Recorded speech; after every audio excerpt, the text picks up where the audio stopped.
Welcome, Hoosier Nation, to another great episode of the Hoosier Life. We are back.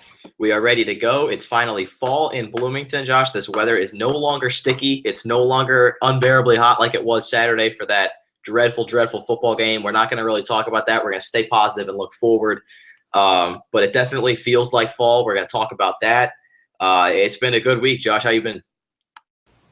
Good. It's been good to get back acquainted with Bloomington again. I was out for most of last week and the weekend, and I came back and it was fall, so it was absolutely fantastic. Good to get rid of that sticky weather like you were talking about. You did leave at a good time, and you brought some of that cool weather, a nice breeze with you.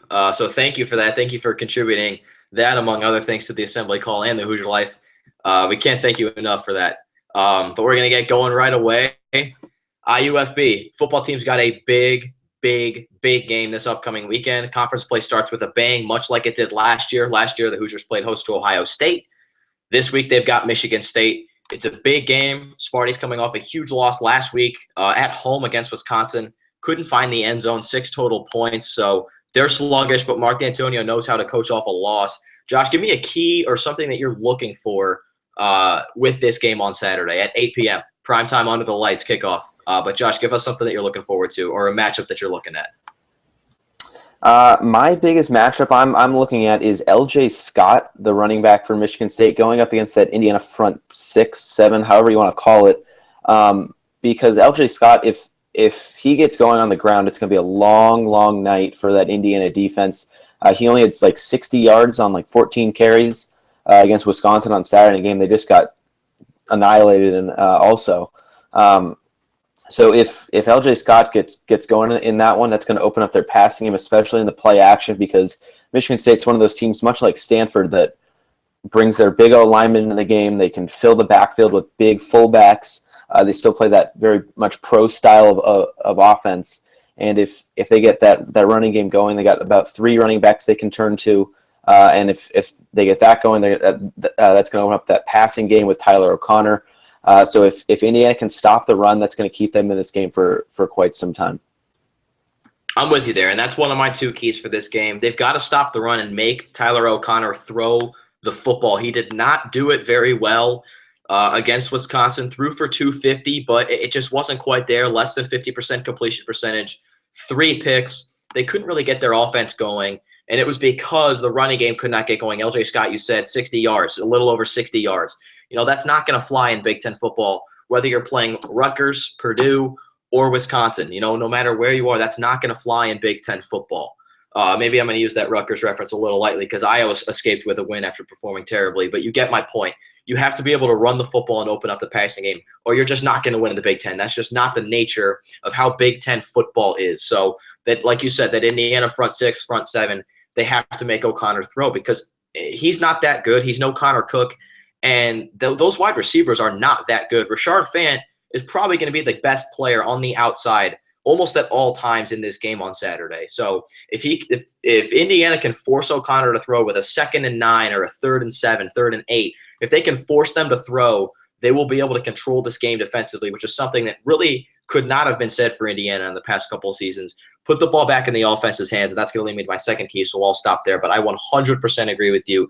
Stopping the run, no matter who's in the backfield for Michigan State, has to be their first order of business. Absolutely. And my 2nd key in this one is stay disciplined. I mean, that game against Wake Forest, too many stupid penalties. I didn't get to watch the entire thing, but I saw bits and pieces of it and through Twitter. And all I saw, I feel like in the 3rd and 4th quarters, was all these dumb penalties that just there's no need for them. There were face mask penalties. There were personal foul penalties, just stupid penalties that you cannot have against a top 25 team like Michigan State. This is a very good team, even though they moved back all the way to 17. This is a top 15, top 10 team that just had one bad game, and they're coming into Bloomington, and they're going to be mad because they don't want to drop out of the top 25 with a loss. Indiana's looking to bounce back, so if Indiana stays disciplined, doesn't shoot themselves in the foot with turnovers and penalties, they'll stay in this game for a while. I don't know if they're going to pull out a win in the end, just because Michigan State has so many weapons, but you just cannot make those dumb penalties like that. Yeah, they had 9 penalties for 84 yards against Wake Forest. And if you take that first play, that first Nick Westbrook bubble screen and run for 75 yards to the house. You take that out of the game, Indiana had nothing going for them offensively. A Hail Mary at the end to score. Other than those two plays, the first and last offensive plays, there was nothing in the middle. They did have over 600 yards of total offense, but over 100 of those were on those two plays, broken plays, if you will. So they didn't have a lot going for them production-wise. Lego was not good. There's no way around it. Divine Redding was not good. He's not found the end zone yet this season. He's got over 300 yards on the ground. He has not found the end zone yet. So that leads me to my second point is they have to establish the run game. And last game against Wake Forest, Indiana threw the ball 15 times more than they ran the ball. That's not a healthy ratio for a team that attacks the game offensively like the Hoosiers do. You have to establish the run, especially with an inexperienced Big Ten quarterback like Lego. You're going to throw him into the fire against Michigan State after having 5 picks against Wake Forest. It's not going to be a smooth transition. The way to ease up on him is to establish the running game. You have to establish that running game. Sparty's front seven, while they're a little banged up, much like Indiana's offensive line, they are dominant no matter who's going to be on the field. And if Indiana's healthy, if they've got Demetric Camille back and Dan Feeney, great. That's very, very good, and I'm very optimistic about this game. If they're not, next guys up have to fill in because no matter who plays for that Michigan State front seven, whoever's on the defensive line or who's back there linebacking, they're talented, they know their job, and they can overtake anyone in the entire country in the trenches. So Indiana has to stop the run, and they have to establish the run if they want to win this game. If they can't do both of those, they'll need a miracle. Absolutely, but to that point with the missing offensive lineman, Michigan State is also missing 2 big linebackers, Riley Bulla, and I cannot remember the other guy's name. He's an outside linebacker who was a big piece of their defense. So 2 of those linebackers probably not going to play, so that can only help Indiana. And like you were saying, that offense, besides that Nick Westbrook long touchdown the first play, it just wasn't there. And Kevin Wilson was talking about how all of those interceptions weren't on necessarily Richard Lego, but there was definitely one that was, and he did point that out. But I want to see Lego bring it to another level. I mean, we're out of the non-conference. We're done with basically the preseason schedule. Lego needs to step up. I mean, this is now the Big Ten. You have two huge games these next 2 weeks. You may not win either one of them just because you're Indiana, you're playing Michigan State, or you're playing Ohio State. But after that, you got Nebraska, you got Northwestern, you got Maryland to close out the months. Those are 3 very, very winnable games. Would not be surprised if they went 3-0 in those games. So this is a big part of the schedule. Lego needs to turn it on. Redding needs to turn it on the ground, even though he had some 100-yard games early on in the season. Those were against cupcake teams. Now we're playing the real big boys. It's time for this team to make that next step if they really want to get back to a bowl and prove that they're capable of being in a bowl year in and year out. It's just big for this program to be able to do that. Totally. And I mean, I could talk about this for hours. We could talk about this for hours. So if you want to continue the conversation, you can tweet at us. That's at Josh Eastern. I'm at M_Dugan44. Together, we are at the Hoosier Life. But before we wrap this up, I'm going to give 1 point of where I'm nervous and another point of where I'm optimistic. Start with the bad news. Divine Redding last year had to fill in for Jordan Howard in the Ohio State game. He got swallowed, absolutely swallowed by that Ohio State front seven. Granted, that was an NFL defense playing at the college level. They all got drafted. It seemed like they all went in the first round. But they had playmakers in every single position, from Eli Apple to Joey Bosa to Raekwon McMillan, who's, I believe, still at Ohio State. They had playmakers at every single position defensively. And Divine Redding struggled. He's not the biggest guy out there, but his speed looks like he's increased. It looks like he's gotten a little bigger since last season. And he's a little ticked off. I've read some pieces and I've heard some quotes from him. He's a little ticked off. He knows where he's struggling. He's watched film and he knows where he has to improve. So I'm confident in how he's going to bounce back. But when you made a great point there with Riley Bullock not being completely healthy, he didn't even suit up against Wisconsin. If he does not play, I don't know if that's official yet. I knew that Michigan State was not very optimistic about that, but nothing set in stone. If he doesn't play, he's probably their second biggest playmaker on defense other than Malik McDowell. So that is huge, huge, huge for the Hoosiers if Riley Bullock cannot go.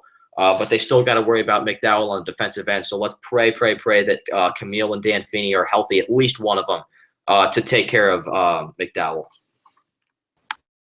Absolutely. And that other linebacker I was referring to was John Reschke. He's out with an ankle injury. That was already confirmed early in the week, so they already have one missing starting linebacker. If they miss another one, that could be big. And I was reading up on Michigan State because I'm doing the broadcast for WIUX, and Malik McDowell was talking about how they really have not had a good pass rush this season, and they're really looking to turn it on this week, which could be problematic for that Indiana offensive line and Richard Lego if they are missing Dan Feeney and Camille. So a couple of things to keep your eye on is those linebackers that could potentially be gone, and that defensive line for Michigan State that's really looking to turn it on this week, because they're coming off a loss too. It's not just Indiana. Both teams trying to get back on track with the start of the Big Ten.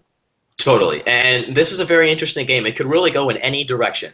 And you said Michigan State working on that pass rush. Indiana's working on running the ball. So if Indiana just goes run heavy and Michigan State's expecting the pass and working on their pass rush, they don't prepare well for the run. If Dan Feeney is back and Camille's back and they can open up those holes, Divine Redding could have a day. I'm not talking about Jordan Howard against Michigan last year, 230 yards day, but he can have a day. And if he has a day, this offense could do anything they want. And the defense is much improved. We know that. Last year they were in the game until the fourth quarter on the road against a much better Michigan State team. And the defense, which was far worse last year, led up. So I am by no means nervous of this game. I think the Hoosiers should be chomping at the bit at this one. I'm not going to give a score prediction just because whatever I say is going to be totally wrong. That's just how it goes with myself and predictions. So I'm going to refrain from a score prediction, but I am going to say that nothing here will surprise me. If Indiana makes it close, if they win close, if they win by 10, if they lose by 20, nothing here will surprise me. It's a completely open-ended game, and whoever plays harder, forces maybe one more turnover, and scores first will have the edge. But there are so many different factors that play into this. Again, we could talk about this for hours, so definitely shout us out on Twitter. Give us a tweet. We'd love to have a conversation with you guys about this because we have so much more to add and not all the time in the world to do it. But, I mean, that was just the last thing I had to get out there was anything can happen in this game. Absolutely. It's a night game, Memorial Stadium, and both teams coming off losses. So whoever can turn around, more pride to them. I'm not going to make a prediction, though. Got to be like Herbie on game days. I'm doing the game. So I was going to point that out there. Josh is going to be calling the game. So if you can't make it, if traffic is terrible, which it is, definitely tune in 99.1 WIUX. You will hear Josh on the call. A very familiar voice, make you feel right at home. Definitely give it a listen, and then definitely tweet at us if you guys have any questions or anything that you want to add. So that wraps up our IUFB, our football talk for the week. We're going to transition from a program on the brink, if you will, a program on the line, flirting with it, to a program that has asserted their dominance this season with the IU soccer teams. Squeaked out a win last night in overtime, did they not, Josh? They did, and it was honestly one of the best college soccer matches I've seen in quite some time. Butler goes up 2-0, and Indiana has just had a big-time issue scoring goals. They've scored 2 in their last 3 coming in, but they ended up scoring 3 last night. They got 2 in regulation, and they got the game winner in extra time. It was an incredible game. The goal scoring all happened in the last 30 minutes of regulation. Indiana scored 2 goals within about 5 minutes, and Butler scored their 2 goals within about 2 minutes. It was a crazy game, crazy in-state battle, and this IU-Butler rivalry goes back to last year and the year before that, who last year Indiana was up 2-0 in Indianapolis. They ended up settling for a 2-2 draw. So this series has been absolutely nuts. Indiana was number 6, Butler's number 7. So now Indiana sets up a big-time matchup with Notre Dame in South Bend next week. I'll be there. Tweeting for the IDS, so make sure to definitely follow on. That's going to be a big-time matchup. Josh has got a busy week with IU athletics, football, soccer. He's going to touch all the bases here. But, Josh, let me ask you, how was the atmosphere in Bill Armstrong? It was a top 10 matchup. I know there was definitely buzz surrounding it during the day, which is great because it's a soccer match on a Wednesday night. So how was the atmosphere there? Did students show? Was it loud? Was it electric? How was it? Students definitely showed. I don't know how loud it was. I was in the press box. It's concealed. I would almost like to be outside a little bit so I could get some of that fan energy. But it seemed pretty energetic. I mean, it was kind of a lull of a game for the entire first half. Basically, the first 60 minutes until Butler ended up scoring, and then that kind of sent the crowd into they were just kind of chomping at the bit to stand up and cheer about anything. And the Hoosiers weren't giving them much. And then all of a sudden, They score 2 goals in quick succession. The crowd is into it for the rest of regulation. Indiana had a lot of good chances, and then eventually in overtime they got it done. I mean, it's always a good atmosphere, and with those in-state rivalries with Butler coming down, there's definitely Butler fans there. It was a great atmosphere, and it's such a great place for a soccer match. It's kind of hidden away behind all those fraternity houses and off of 17th Street, across the street from the track field house. So it's in its own little area. It's a great place to watch soccer, and it's always a good atmosphere. Totally. It looked like a great game. Obviously, the score was what we were looking for in a top 10 matchup, and then they got a big matchup at Notre Dame, like you said. So, Josh, where do they stand right now, and what's their upcoming schedule look like past Notre Dame? Don't go too far into detail, but what does it look like past Notre Dame? Does it get harder? I know these are 2 tough matchups, but with Notre Dame in state, and then as Big Ten season goes here and there, how is it ramping up for the Hoosiers, and what does a postseason run look like? Right now they're in a very good spot. They had some draws within the conference that weren't necessarily great results, but they got a result, which is really all that matters. Right now they're kind of sitting in a pack in the Big Ten that's all at 6 points, with Maryland at the top at 10. So if Indiana starts to turn this around, which I think they definitely will in the conference, they should be definitely looking at a 2 seed going into the tournament. I don't know if Maryland is going to trip up, because that's a very good team. Past Notre Dame is Penn State, and that is Saturday of fall break, so October 8th. That's the next Big Ten game. That's the next home game. And then beyond that's Louisville. I won't go too much farther past that. Louisville's also on the road. They're another top 15 team, maybe even top 10 now. But Indiana's looking good right now. In conference, they're definitely in the tournament, I would say. And moving forward, they just have to keep grinding out these results. If they get their goal scoring back, they're going to be a very dangerous team. They have very good defense. So things might be starting to come together, especially heading up to Notre Dame. So getting that win against Butler was definitely a big result. Huge, absolutely huge, especially in overtime to get some of that momentum and run with it toward when the season's in full swing. So a lot of excitement around Hoosier soccer, a lot of excitement. So if you guys are in the area, absolutely come out to a game. Again, you'll see Josh. I don't think I need to say anything other than that. And then you'll see some top 10 soccer on the side, so that you really can't lose here. So definitely make the trip out there, worth watching. And hopefully we can put up more than one banner this year. I'm not getting too ahead of myself, but a lot of teams showing a lot of promise so far in Bloomington athletically. So that's your little soccer update for you. All seems to be well there. Hopefully things go well with football this weekend. And Hoosier Hysteria is not too far away. We're under a month. A little 3.5 weeks away. So we're going to talk some basketball as we go forward too. But for now, we're going to stick to the success of the soccer team and keep track of the football team. So now it is time for Uninterrupted. Josh, I'll lead you off because I know you have a more serious one than I do. So we got to let's get this conversation going. So you start us off here. All right, so it's obviously been a somber week in the baseball world for people down in Miami and really all across baseball. It's affected people from the Mariners in Seattle all the way out east to the Marlins, where Jose Fernandez tragically passed. Sunday, they canceled their game against the Braves. Definitely the right thing to do. Monday, they had their home game against the Mets, and I'm getting chills talking about this. It was just one of those baseball moments that people you wouldn't write these scripts. I mean, it was absolutely incredible. It was just a great sports moment, not just baseball, just sports in general. That there's really no other. I don't even know how to describe this. You don't get these type of emotions and type of events in other ways of life than you get in sports. Before the game, very emotional. Playing when a trumpeter played "Take Me Out to the Ball Game" with a little memoriam for Jose Fernandez on the big screen. That was an incredible moment there.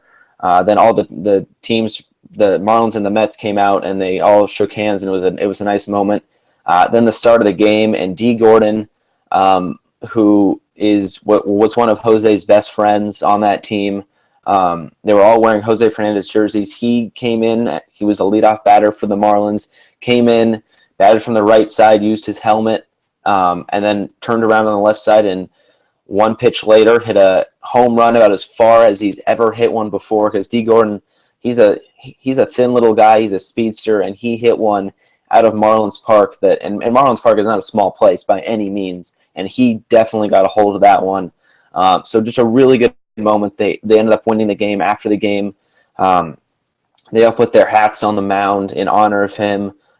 It was just such a great moment that other sports, other ways of life, you don't get these moments, and baseball gave it to you, and that's really all I'm going to say. It was just such a great moment for that community, for that team, and definitely for those players.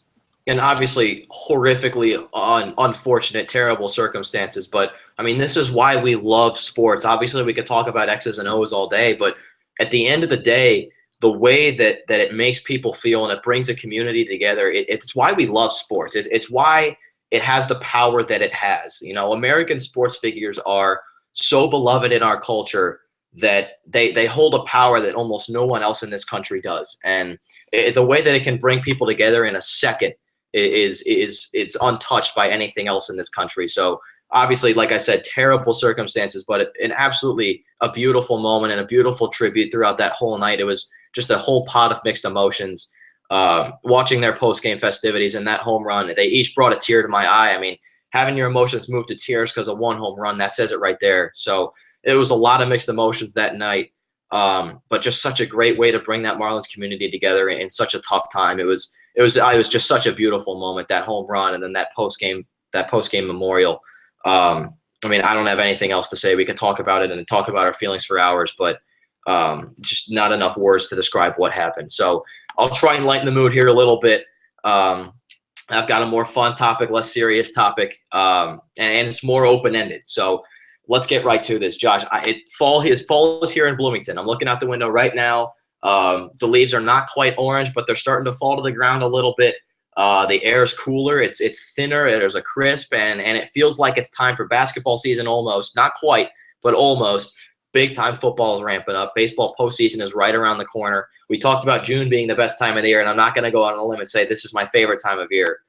But I just want to talk about the atmosphere right now. I just want to talk about fall. I'm starting to narrow this down. There's a lot of things to I was trying to narrow it down earlier. There were so many things to talk about. And there's one thing that I want to ask you about, and I want to get into a little discussion. I covered the sports. The weather's great. It means great football. But the one thing that I got into a conversation with my cousin actually about this is the thing about fall these days. There's everything. There's the weather. There's sports. Blah blah blah. You could talk about anything you want. But the one of the big things about fall nowadays, and it seems to grow exponentially each year, is pumpkin spice or pumpkin flavored everything. I mean, I was seeing pumpkins for sale, pumpkin spice stuff at Kroger after Labor Day. And I'm like, all right, it's too soon for that. It's too soon for that. So I kind of blocked it out and I pushed forward. But Josh, I never understood the hype around the pumpkin spice lattes at Starbucks. I don't even like pumpkin pie. I'm going to go out and say that. Now, I can see the look on your face. I know no one else could, but the look on your face, I can tell we got a conversation on the horizon. Peppermint in the wintertime, I just feel like that goes hand in hand. And obviously pumpkin with Thanksgiving has been a thing for as long as I can remember beyond that. But the pumpkin spice latte and all that stuff, that's all new. I see pumpkin cookies and all this stuff. It's getting out of hand. And I've never been sold on it. I want to know your thoughts. Have you been sold on it? Are you an aficionado of sorts of the pumpkin spice anything? Because I honestly cannot stand it. And it's getting worse for me every year because the craze is tripling on a daily basis as the month of October and November, and now even September comes along. I just want to get your thoughts on this because I can't wrap my head around its supposed greatness. Well, I mean, I'm not a big coffee guy, so the pumpkin spice latte is not my thing. I know I'm from Seattle and everything, so sorry, but not a big coffee guy. Pumpkin pie, on the other hand, I could go for pumpkin pie whenever. It's great. Put some whipped cream on it. You're set. But I don't really have anything pumpkin in the month of October. It just, I don't know. It's like once you get past Halloween, then you get into Thanksgiving, and that's when I usually get in all my holiday foods. It kind of like after Halloween, just like something kind of just clicks in your brain that, oh, now it's time to get into all that holiday food. And that's when you kind of see all the commercials on TV and all the decorations starting to go up. So I usually wait until after Halloween, but I'm definitely a big pumpkin guy. My roommate bought a pumpkin already. Cut open the pumpkin, and he poured out the seeds, and I roasted them in the oven. Very good, easy with just some oil and salt. You can contact me if you want that recipe. Very, very easy. No, but I'm a big pumpkin guy. I'm not going to totally deny it, but I mean, pumpkin's good. Pumpkin spice is good. I'll definitely try it. Just not a pumpkin spice latte. Pumpkin pie though, absolutely. Yeah, I never understood the craze because the pumpkin spice latte was around. It didn't really break through until, it didn't happen last year or the year before, but it's been maybe 4 or 5 years since it's hit full swing, but I don't remember there being really a craze about it. I think it's pumpkin pie, and that should only be in November, maybe during the holidays of December and New Year's, if you will. That counts as a holiday conversation. And on the holiday note, I saw a Christmas movie marathon commercial a couple weeks ago. I'm pretty sure it was still August. I'm not even going to waste my breath talking about that. So don't bring that into our Twitter mentions. I don't even want to talk about that until it's December 1st. But with the pumpkin, I think the only good thing it brings to the table food-wise is the pumpkin seeds. They're great. They're fantastic, but do not put pumpkin spice lattes in my face. Do not put pumpkin bread in my face. Do not give me a pumpkin chocolate chip cookie. I will not eat it. I don't understand the craze. It's not good. Straight up, it is just not that good. A lot of people love pumpkin pie. I don't hate pumpkin pie, so I'll give you that. But once you get too cute with the pumpkin, it's too much for me. You're too much. I can't even handle it. I'm just overwhelmed by this because I've been feeling this since early September, and here we are. I can't even wrap my head around what October is going to bring. I do agree with you that it is a little bit too early to start delving in all this pumpkin stuff. I agree with you there, but it's very good. I mean, I'm a big chocolate chip cookie guy. You add in that pumpkin at this time of year, we are set. We're absolutely fantastic. Sit down on the couch and do whatever you want to do. But I mean, I don't know what. So if you don't have pumpkin pie, then what's your go-to pie at Thanksgiving? Well, this is what we should have done. We should have planned ahead. We should have done a pie power ranking. But I mean, I think we should save that for the Thanksgiving time because that would completely contradict the whole point of this uninterrupted on my behalf. So that's definitely a topic to come down the road. But how can you steer away from apple pie? I don't I mean, I understand cherry. It's a little too tart for me. Not a fan of blueberries. Peach is okay, but how do you stray away from apple pie? I don't even like vanilla ice cream, and I throw it on my apple pie. I'm the happiest kid in the world. How do you stay away from apple pie when it comes to traditional American pie? You just have two pieces, and it's as simple as that. That's all I got. I just don't think you can steer away from it. And then you got the Boston cream and the chocolate, all that stuff. That's when we're getting too cute. But we could talk about pies for hours again. So we have to get to this in probably about a month and a half. So absolutely stay tuned for that. I can already feel that's going to be probably our favorite Power 5 segment, which is a smooth transition because we got to get off this topic of fall. It's overwhelming me. It's still September. But we're going to move right into the Power 5. And the good thing about fall and October right around the corner is college football's heating up. The NFL is heating up. The NBA is not too far around the corner. And Hoosier basketball is not too far around the corner. And not to mention the World Series and the MLB playoffs. But right now, college football's in full swing. I think we can kind of get a pretty good read on teams before conference play even starts. One of the best reads I can remember in the past couple of years. I know there have been a lot of question marks in the past. I've got teams right now that I'm very skeptical of that will prove themselves, teams that will prove themselves, teams that will fall off. Josh, I fear we do. I fear that we have the same top 5. I hope we don't. So let's get to this right now. I'll start us off just because I'm already going. Number 5 for me, this is the team that I've been hard on all year because they have the weapons. They've got the coaching staff. They've got the experience, and they had the soft schedule to open up. Clemson. They underperformed for me. They beat Troy and Auburn at home and on the road, respectively, by a combined 12 points, 6 each. And Auburn had 2 Hail Marys at the end that would have won them that game in a game where their offense didn't even come out of the locker room. So that was a disappointing game for Clemson, and then Troy speak for itself, and then they came out and pounded whatever FCS team they played the following week. So that's what I was looking for Clemson. So right now they're in my top 5, and obviously it's too soon to make any playoff predictions, but right now they're barely in that top 5. Houston's knocking on the door. There are plenty of teams waiting to get in. But for right now, Clemson is my number 5. All right. So we do not have the same number 5. I can clarify that. So this is basically prove it weekend for me. You got 3 top 10 matchups. You got one in the Pac-12, ACC, and one in the Big Ten. So how I'm going to do this is the winner of each game gets my 3 through 5, and the top 2 I have set. So coming at number 5 is going to be the winner of the Stanford-Washington game. Both these teams had scares last week. Washington went to overtime with Arizona. That was on the road, and Stanford was also on the road at UCLA, and they ended up winning by 9 on the blocked punt that screwed over people who bet on UCLA. Anyway, so I'm going to go with the winner of Washington-Stanford. This is going to be a great game. Husky Stadium, I can tell you, is going to be absolutely off the charts insane. Joe Tess is in the building, so you know it's going to have the Tess effect in some way, shape, or form. Both these teams really, really good. It's going to be interesting to see who comes away with the win because Washington has some very good offensive weapons, and obviously Stanford is Christian McCaffrey.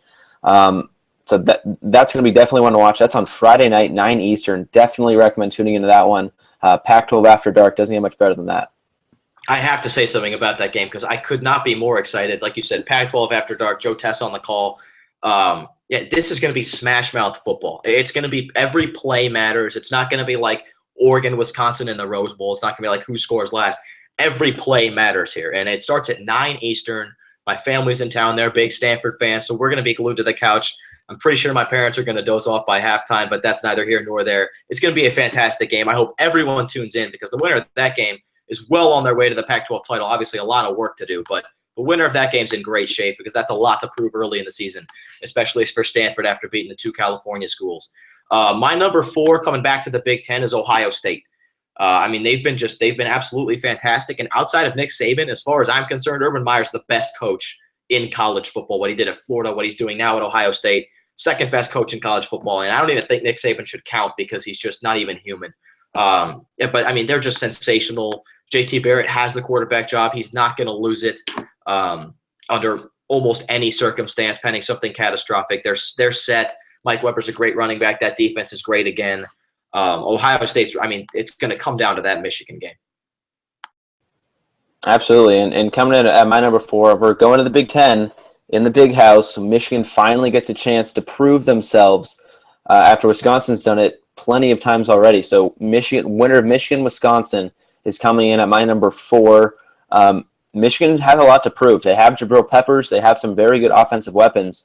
But Wisconsin's coming in there off a road win at Michigan State. Now they have to go on the road again, Wisconsin does, into the Big House, and they have a chance to prove themselves again. They've beaten UCLA. They've beaten Michigan State, and now Michigan comes calling. If they get this win, I do think they're on their way to winning that Big Ten West.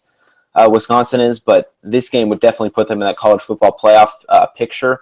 And it's also going to be a great game. And what's great about these 3 top 10 games, they're all at separate times, so you can tune into each and every one. Absolutely, and that's all before you watch the Hoosiers take out Michigan State. But I agree with you right there with Michigan. I'm just going to kind of piggyback off that. I've got the Wolverines at number 3. I think they win this game, and I think they cover the spread, honestly. I'm not too sold on Wisconsin. They pounded Michigan State, who doesn't have a great win. They kind of struggled in week 1 after starting hot in the first quarter. I believe that was Furman. That's not a great win. They scored 36 on a Notre Dame team that allowed Duke to score 38, and then they just fired their defensive coordinator. Notre Dame's a mess. It's always a good win when you could go into Notre Dame and get the win, no matter who you are, no matter how bad the good Notre Dame is. So I'm not taking that away from Michigan State, but I'm not quite sold on Wisconsin, and I'm not quite sold on Michigan State, and I am sold on Michigan. And the thing to watch in this game is throughout his career, Jim Harbaugh has never won the big one. At Stanford, he never beat Oregon. He did beat USC to kind of bring Stanford to relevance, but once they were relevant, he couldn't win that big game on the biggest national stage there is. Couldn't win the Pac-12, couldn't beat Oregon. In the NFL, obviously you can't fault someone for not winning the Super Bowl, but he didn't win that. And I'm looking at this stat right now. I don't know where it went. Here it is. Yeah, Jim Harbaugh, as Michigan's coach against top 10 teams, he's 0-2. And we know what happened last year with Michigan State, but he hasn't gotten a win against the top 10 team. Wisconsin's pretty good, but they're not great. And I think Jabril Peppers, I'm so sold on this kid. I think he is the future of college football in the NFL. I think he's unbelievable. He could be an absolute legend in the making. I think he is enough because with these two smash mouth teams going head-to-head, special teams is going to play a big role. If he could put Michigan in good field position in the fourth quarter or even run one back, I think the Wolverines take this. I think they win by 10. Yeah, that is the makings to be a very interesting game up there in Ann Arbor. Coming at my number 3, though, is where College Game Day is going this week. It's going to be the winner of Clemson and Louisville down in Clemson, South Carolina. That's going to be another fantastic game. Two of the best quarterbacks in the nation, Lamar Jackson and Deshaun Watson, going head-to-head. If Louisville gets through this one, I'm not going to say it's smooth sailing, but they have that inside track to that ACC championship game, which would most likely get them into the college football playoff if they hold serve the rest of the way out. They do have a game against Houston down the road, but we'll talk about that when we come to that. This game, however, is going to be fantastic. Those night games at Death Valley in Clemson, always tough. Lamar Jackson has a chance to boost himself even higher in that Heisman ranking, and Deshaun Watson and that Clemson team have a chance to really prove themselves to say they belong. You were talking about them earlier. They didn't have the best showings against those low-level teams. This is a chance against Louisville, who beat Florida State by 43, to elevate themselves into that picture and really assert their dominance in the ACC. So coming at 3, Clemson, winner of Clemson and Louisville. All right, I've got a lot to say to respond to that, but I'm going to hold off because Louisville is not my number 2. They are my number 1. Number two to me is Alabama. And we saw them destroy USC, a great defense, but USC is a dumpster fire. They beat Western Kentucky by almost 30, and they held on against Ole Miss, and they almost let the Rebels come back. It's easy to give up when you're up by so much with so little time left. But Ole Miss made that a game. They got the onside kick, and Alabama fell asleep. And to me, and with as good as Louisville has played, they haven't fallen asleep yet. I mean, they kept their foot on the gas against Florida State. They've pounded Syracuse. I mean, they're averaging. I'm going to stop myself there on Louisville and just kind of throw them next when I come out with them as my number 1. But I mean, Alabama, they've been great, and their offense is scoring not as well as Louisville. Their defense is playing well. You know, they're a typical Alabama team, and they're coached by Nick Saban. But right now, I mean, Louisville's the hottest team in college football since A&M when Johnny Football had that coming out party. Yeah, that's an interesting one there. I've been going back and forth with my top 2. The AP has Alabama 1, Ohio State 2. I think I'm going to end up finishing on Alabama in my number 2 spot. Like you were saying, they're a Nick Saban coach team. They're still Alabama. They're still really good. But they just don't have that same swagger about them that they're the definite top team in the nation. They still haven't lost it. They're obviously still very good.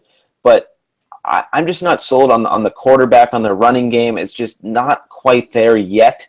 They're still an elite team. They're still going to be in that college football playoff picture until they lose, and even if they do lose, they'll probably still be in there. But Alabama, I think it's going to be my number 2 team.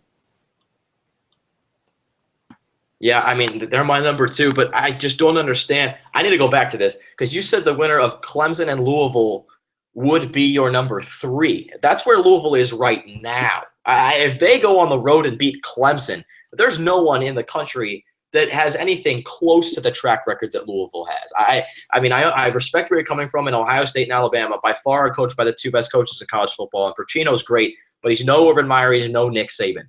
That's proven. So I understand where you're coming from there, and Alabama's got these big guys, these big athletes that no one else can really hold up to. But how can you overlook Lamar Jackson right now? I mean, he's 5th in the nation in rushing yards, 9th in passing yards, 25 total touchdowns. That's tied for 3rd in the country among teams as a whole. That is unbelievable. Hung 60 on Florida State. If he keeps his current QBR the entire year, it's going to be the 3rd best season in college football by a quarterback since 2004, behind only Russell Wilson and Andrew Luck, who that's the best college quarterback prospect we've seen in years, and Russell Wilson was sensational at Wisconsin.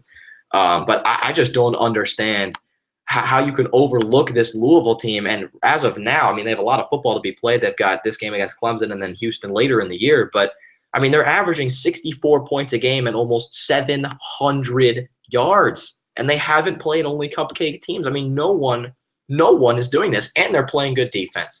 I mean, I saw them play live against Florida State, and I mean, Lamar Jackson has the straight ahead speed.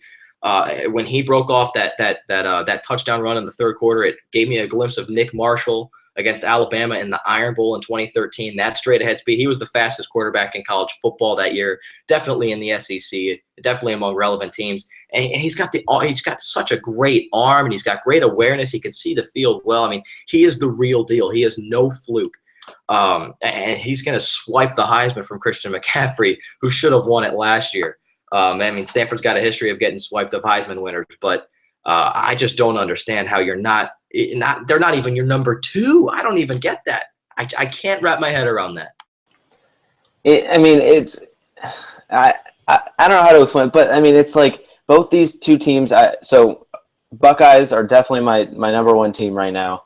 Now, I definitely do see where you are coming from, but until one of Ohio State or Alabama loses, it's hard to take them out of that number 1, number 2 spot. I don't like when people do that when teams get jumped for not winning, and it's just because, or for not losing, or not. I don't know. Whatever. You know what I'm talking about. They're already up there. You can't really control who you play on your schedule and when. It's just kind of they'll come eventually. I mean, Alabama still has to play LSU down the road, still has to play Auburn down the road, still has the rest of the SEC to play, but that comes in the second part of the season. It's just kind of where it's fallen with Louisville playing these big-time teams now compared to later, and that's why I honestly think rankings that they come out with them every week it's kind of baloney. But it's hard to take teams out of their spots when they haven't had the chances to play those other teams. Once you play those teams, and if you lose, definitely they should be moved back. But until then, I just find it a little bit hard to shake things up, especially at the top. You can shake things up in the middle, but at the very, very top, I just find it a little bit hard to shake things up. But I definitely do see where you're coming from. Louisville will have definitely had the best wins in college football so far. But when it all comes down to it and the college football rankings come out, that's when it'll get interesting. But Ohio State is my number 1 team. Yeah, and the tough thing about rankings is you can't get caught up in looking ahead because, excuse me, if you're looking at Alabama, you have Auburn. Granted, that's at home, so they'll probably win that game. You have LSU on the road. They still have tough games. You can't go saying, I think they're going to drop that Auburn game with the pressure on them. Auburn's going to figure things out by then, and then drop them in the rankings. You have to look at their body of work, and from there, it's totally up to you. I mean, and I agree with you that rankings now are all over the place and before October hits, but at the same time, we have to keep them because if we completely took away rankings and the concept of rankings now, how are you going to judge what the best win is? And I understand that the whole thing about rankings is no one always agrees with them. But how are you going to judge, like Auburn? They played close with Clemson. They beat LSU. If we didn't have rankings, someone could say Auburn, that's a team that's 2-2. They smoked Arkansas State, a team that, these top teams are not blowing teams out. Are they better than Houston? Are they better than blah, blah, blah? Because Houston, their best win's a 1-2 Oklahoma team. It's so tough with rankings, and, it's all up to you. And no one ever agrees with rankings from preseason to week 5 to the final postseason rankings. You always have at least one problem. But that's what makes it so great for this show and for talk shows all over the country is it sparks a great conversation, and there's a lot of football to be played. Don't get me wrong. I totally see. I just kind of destroyed Josh. I'm sorry for that, for not putting Louisville at number 1, let alone not even number 2. But at the same time, I completely see where he's coming from. So, Josh, I apologize if I came off a little aggressive. I totally see where you're coming from, and I absolutely respect it. And honestly, if Alabama played Louisville right now on a neutral field, I'd probably place my money on the Tide if the spread were even. And I don't even think it would be even. I think it'd be favor of Alabama. So, this whole thing about rankings is another conversation you guys can continue to have with us on Twitter, because I'll go back and forth with anyone, answer any questions. Josh, I'm sure you'll do the same. So definitely come at us on Twitter with all your questions about IU, about anything. We're there at M_Dugan44, at Josh Eastern. But that's going to do it for us this week. Josh, anything else you want to get out there? I know we had a lot of content this show and a lot of good conversation. No, I just want to say one more thing about the rankings. I'm not saying get rid of the rankings, but they are run by 2 media organizations in the USA Today and the AP, so that maybe feeds the media just a little bit right there. Yeah, that may be the case. But, that's going to do it for us tonight. Thank you guys for tuning in. If you're listening on the podcast, don't forget to subscribe. Come at us on Twitter, like I said. And we will see you guys next week. It's not going to be Thursday next week. It's likely going to be Wednesday. We've got fall break and crazy schedules. But we'll definitely stay tuned to Twitter for that, and we'll let you guys know. And we'll see you then.